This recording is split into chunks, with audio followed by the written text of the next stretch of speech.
আসসালামু আলাইকুম।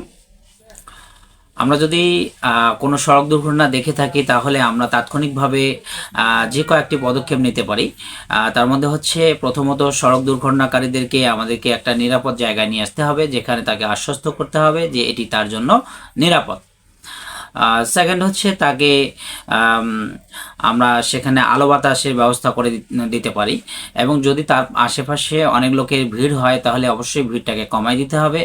এবং তাকে তার যদি শ্বাসকষ্ট দেখা দেয় তাহলে তার অক্সিজেনের ব্যবস্থা করতে হবে, এবং তার নাক মুখ ভালো করে দেখতে হবে, কিংবা শ্বাসনালীগুলো ভালো করে দেখতে হবে যেখানে শ্বাসকষ্ট হচ্ছে কিনা বা শ্বাস প্রশ্বাসে বাধা হচ্ছে নাকি। সেখান থেকে যদি কোনো কিছু থাকে তাহলে সেটাকে আমাদের টেনে বের করতে হবে।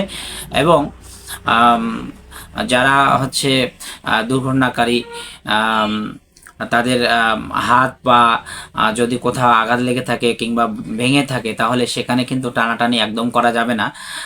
আমাদের তাদেরকে কিন্তু বিশ্রামে রাখতে হবে, এবং উপযুক্ত চিকিৎসা পাওয়ার জন্য তাদেরকে কিন্তু দ্রুত হসপিটালে প্রেরণ করতে হবে।